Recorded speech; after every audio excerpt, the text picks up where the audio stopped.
I wasn't going to film this video, but I changed my mind after the fact. This is the first test of, I guess, what you would call R2's brain. There is the main Arduino, which I had programmed and proved that the Bluetooth dongle, USB dongle, would pair with the controllers. There's the Arduino Master that will live in the dome, but it's here because it needs to send commands to the MP3 Trigger. I programmed that and saw the green flashing light, which is how you know it's running the program, but that's okay. I knew it was running a program, but didn't have any way to test it other than watch the light blink. MP3 Trigger, bought years ago and never took it out of its bag till yesterday. And the amplifier I had hooked up when I had my disaster and blew up several parts. But because I didn't have anything that could send audio to it, there really wasn't even a reason for me to hook it up back then. So the reason I wasn't going to film this is this has all been done before and better. Jason Charlton has an excellent video of showing the connections, such as power and ground on the Arduino, going to 5 volts and ground. Then one of the transmit pins, it goes into the Arduino Master. Arduino Master is powered by 5 volts, power and ground. The Arduino Master sends a signal to the MP3 Trigger, which also has, again, 5 volts power and ground. And it has a mini SD card with the sounds on it. It is connected to a ground loop isolator, which then goes to a mini stereo cable, which then, because it's what I had on hand, I have a mini stereo cable to RCA adapter, and then a pair of RCA cables that I cut in half, and I soldered the left and right ground and left and right positive wires together and put them into this mono amp. So it's got left and right negative, left and right positive. It has 24 volt positive and negative, and it has speaker out positive and negative going to this speaker. So the reason I wasn't going to film it, like I said, it had been done before, and I knew individual parts seemed to work, but when I got this to do things like this, General Kenobi, years ago you said... that's when I decided to film it, just because it's kind of a momentous occasion where R2 is, for the first time, more or less alive. This is kind of what I consider the birth of R2D2 here. My connectors, solid light, they're both connected through the Bluetooth USB dongle to the Arduino.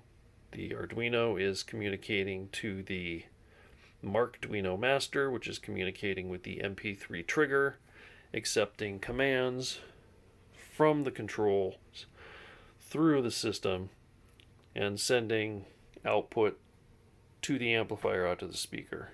And that is just fantastic. That shows that I've got everything hooked up. I understand what I'm doing here. I haven't made any more mistakes.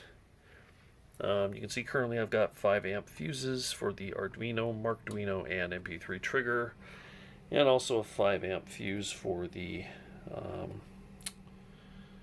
amplifier. I'm not sure if that's the best rating for those. I know they should be fused. Honestly, what is the right rating though? Because if it should only be a couple amps and you're putting 5, or is it doing any good? I'm not sure.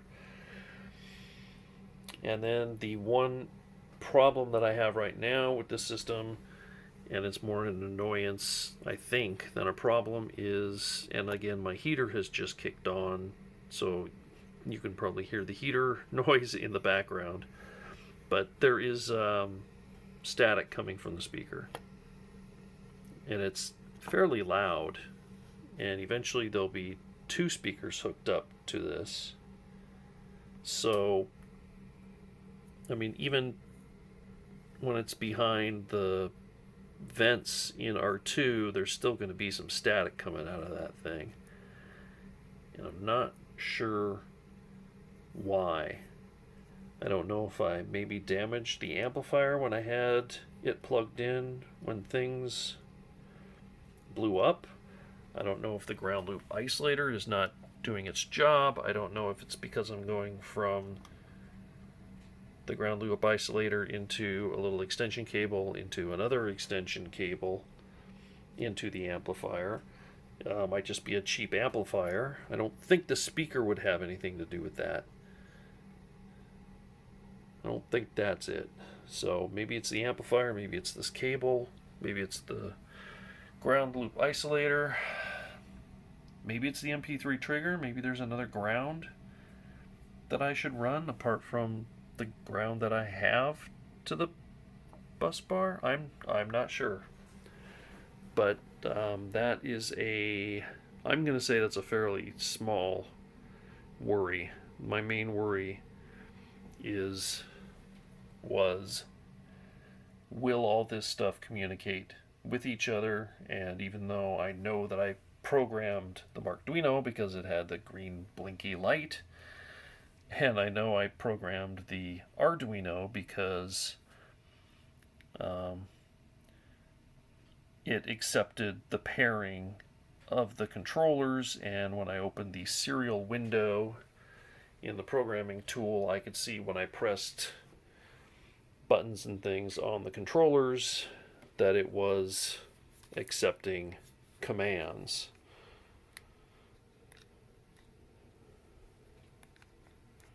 So I knew that I had individual pieces working, but this proves that the whole string altogether works.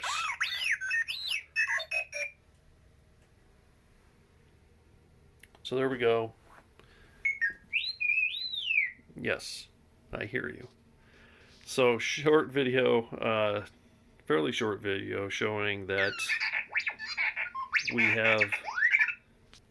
have signs of life, and the next step is to start putting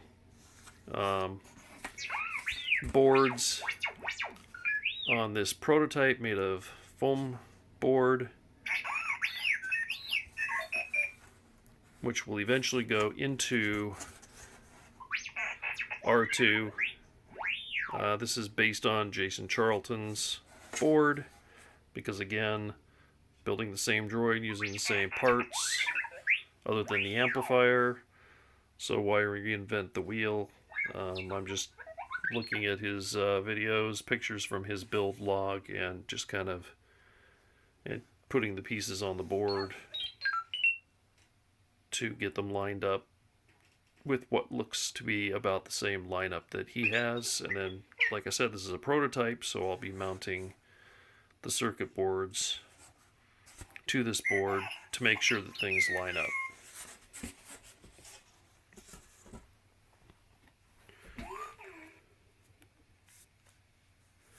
So that's it. R2D2, I guess, is now alive. Sure seems like it.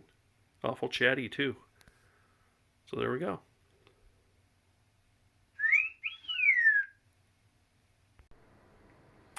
Alright, another addendum here. What I've got that I forgot to do is unplug the Arduino Mega 256080K and instead hook up the ESP8266 Wi-Fi module.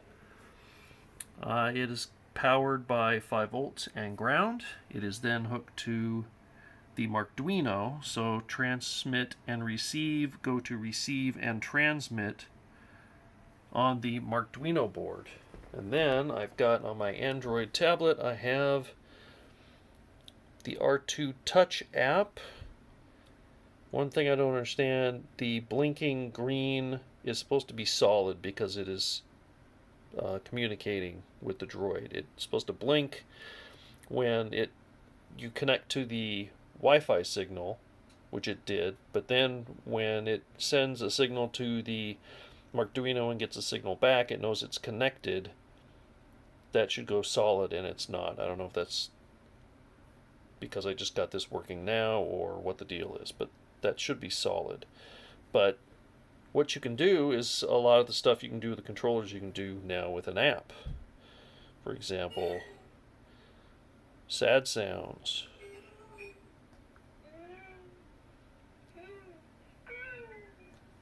Music sounds.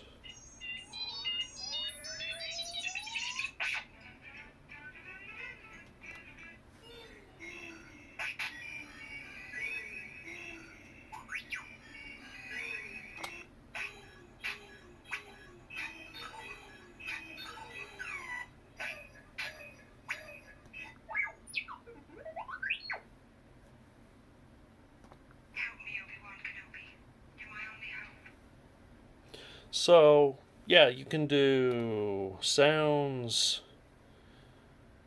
You can do things across the logic lights. I haven't even hardly looked at this app yet, to be honest. You can open and close dome panels.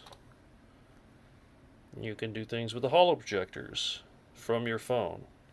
So what this can be cool for is if you don't want to use the PlayStation controllers and R2 is just sitting there and you want to make him do stuff, you can do it on your phone. You can also probably make sure your panels are working and things like that. Various uses, I guess, you can use for the Touch app.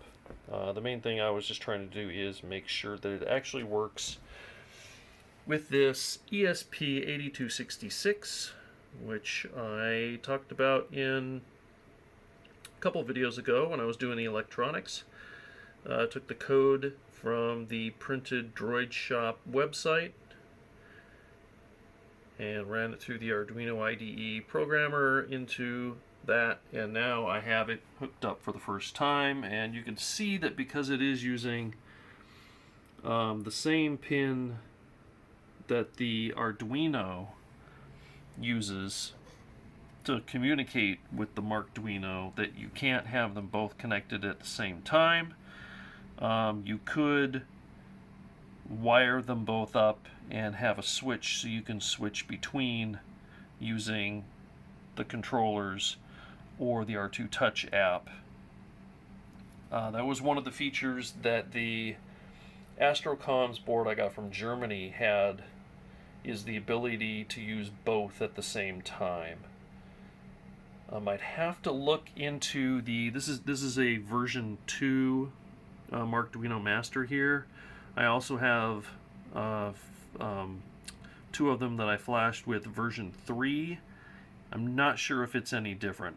I don't know if it can use the R2 Touch app and the controllers through the Arduino Mega or not. But yeah, I just wanted to add this quick add-on because that was another piece of electronics that I built and programmed but did not test. And now I can definitely test that the R2 Touch app is communicating to the ESP8266, which is communicating to the Arduino, and then the MP3 Trigger to the amplifier to the speakers. Why would you use an ESP8266? Because it's a very inexpensive board. You can also use an ESP32 Wi-Fi board. They are much, I think they're much less costly than the XBEE system that people use. Plus, I think the XBEE system, you need an additional board to program it and then an additional board to install it in your R2, whereas this I am just going to print from Thingiverse a 3D printed case, and then I can mount that little board into the dome. So if I want to do the R2 touch, I'll probably have a switch hooked up to the one or both transmit and receive, maybe even power, I don't know. Not sure how I'll do it, but yeah, it's an option to put that in the dome and at least have a switch where you can switch, turning that active if you want to use that instead of using the PlayStation controllers. So cool that that also works.